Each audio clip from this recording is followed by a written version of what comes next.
Je ne sais pas comment meurent les gens habituellement, mais dans le cas de ma mère, ça a pris au moins 10 ans.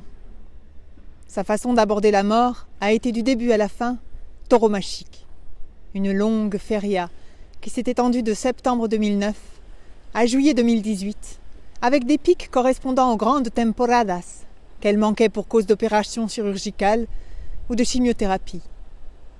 Ces taureaux, c'était ça en fait. Les combats au corps à corps face à cette bête énorme et noire qu'elle faisait danser avec sa cape dans son habit de lumière. Elle me disait « Évidemment, toi tu ne peux pas savoir, tu n'as jamais vu une corrida jusqu'au bout. » Toi, tu es le taureau, toujours à foncer sur les gens. Et bien sûr, à la fin tu perds. Tu devrais avoir compris depuis le temps. Mais tu n'es pas de ce sang-là, qui peut regarder le sable et la sueur, le soleil qui t'éblouit, le souffle qui s'éteint dans tes bras après la dernière estocade. Tu ne verras jamais ce que j'ai vu moi, dans ma vie. C'est le suerte qui t'a oublié, ma fille, comme on oublie ses clés, systématiquement. Mais je n'avais jamais mis les pieds dans les arènes et ne comprenais pas sa passion pour la tauromachie. C'est très simple, disait-elle, après avoir pris ses comprimés de morphine.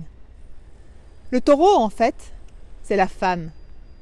Sa tête nous a donné la première lettre de l'alphabet. L'alpha représente son crâne avec ses cornes, les trompes qui mènent aux ovaires. Il y a cette idée d'un combat sexuel face aux cieux et aux dieux. Le sang qui coule, c'est le nôtre. Cette épée qui s'enfonce, cette danse mortelle, c'est le drame originel. L'homme danse avec un utérus qui saigne. Il domestique le féminin. Mais même si le taureau est presque toujours vaincu à la fin, le matador ne lui arrive jamais à la cheville. C'est ce combat, perdu d'avance, à la vie et à la mort, que nous montre la corrida. Elle passait des heures sur Feria TV ou à visionner des cassettes qui venaient de je ne sais où. Enrique Ponce, José Tomás étaient ses héros. Les banderilles, les estocades, les naseaux, les regards et le sang s'affichaient partout dans la maison, et même en fond d'écran de son ordinateur. Le problème, c'est qu'elle était devenue vieille d'un seul coup, quand mon beau-père l'avait quittée pour une jeunesse. Je pense qu'une cornada luperfort en laine n'aurait pas fait plus de mal à ma mère. La première de ses maladies après la séparation a d'ailleurs été un anévrisme de l'aorte abdominale. Après l'anévrisme, il y a eu un lymphome. Cette maladie du sang ne vous tue pas vite. Elle prend son temps. Elle vous nargue. Vous perdez vos cheveux et vos poils et les quelques kilos en trop qui vous gênaient depuis si longtemps. Avec une perruque et un turban, vous avez l'air d'une beauté des années 30 et vous continuez à tirer sur une cigarette électronique avec une obstination suicidaire. Un jour, on vous dit qu'il y a une rémission.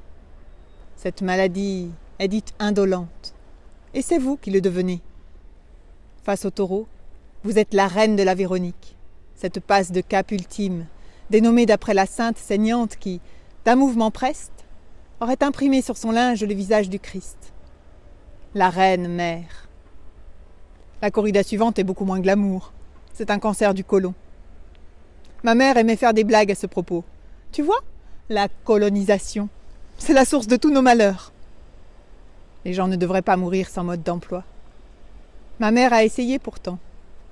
Un jour où elle se sentait particulièrement en forme parce qu'on avait augmenté sa dose de morphine, elle m'a fait part de ses dernières volontés. Elle ne voulait pas être enterrée dans le caveau familial. Ce qu'elle voulait, c'était être incinérée et que ses cendres soient répandues dans le Caïron. Je l'ai regardée d'un œil vide pendant qu'elle m'expliquait « Ce couloir, entre les gradins et la piste, c'est là que je voudrais finir mes jours.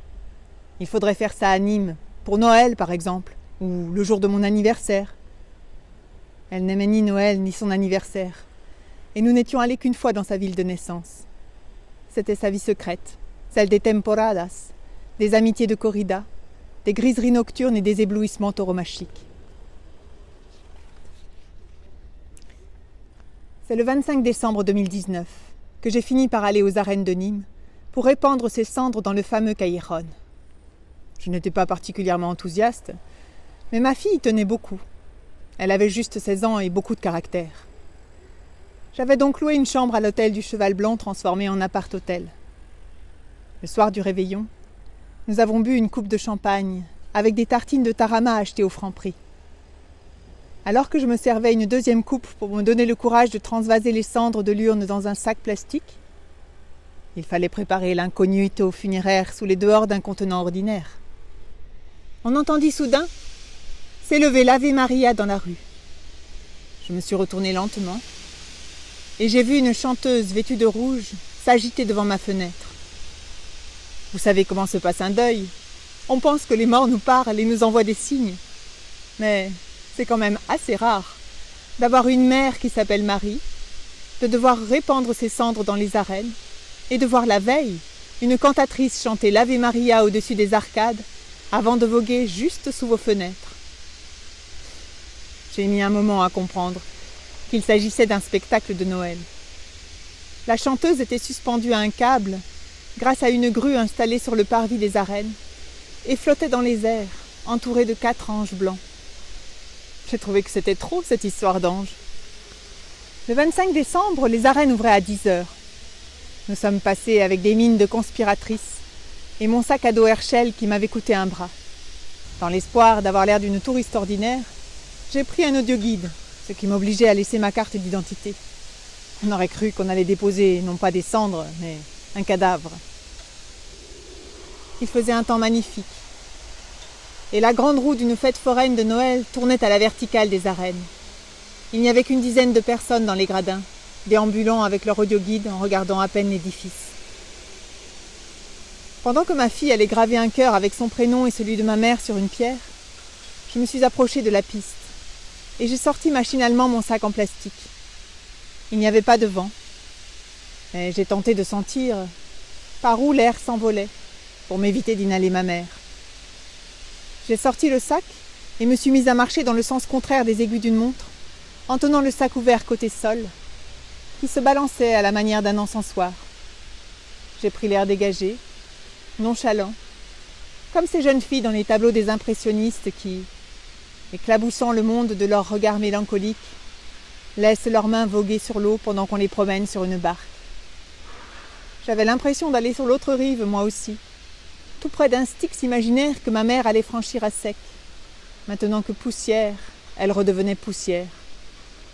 Et pourtant, je ne faisais que tourner en rond, avec l'impression plutôt gênante que j'étais en train de jeter une cigarette dans un endroit interdit, en espérant que personne ne le remarquerait. Je me trompais. Alors que nous allions partir, un homme d'une 40aine d'années, accompagné de son fils adolescent, nous accosta. « Vous voulez bien nous photographier ?» Je pris son téléphone pour réaliser le cliché demandé, certaine qu'il s'agissait d'une ruse pour me piéger. L'homme me remercia avec une effusion suspecte. « Vous êtes venu pour descendre ?» demanda-t-il. Mon cœur se serra d'un coup. « Descendre ?» dis-je en désignant les gradins. « Non, descendre, je vous ai vu. »« Ah !»« Mon père m'a demandé ça aussi, dit-il, il y a 10 ans. Mais je n'ai pas pu. Il est enterré dans sa manade. C'était un torero, vous savez. Puis il a dû abandonner, à cause d'un mauvais coup de corne. » Je ne savais pas quoi dire. Pendant un instant, je me suis imaginé tout un roman avec cet homme et son fils. Peut-être qu'il connaissait ma mère. Peut-être que ma fille épouserait un jour cet ado gauche qui avait un appareil dentaire. J'avais l'impression qu'il allait se passer quelque chose. Mais il ne se passa rien. Et nous nous sommes dit au revoir comme dans un film. C'était un moment de grâce. Peut-être ce fameux duende dont parlait tellement ma mère. Mais même si elle m'avait appelée Véronique, personne n'a crié « Olé !» quand je suis sortie des arènes.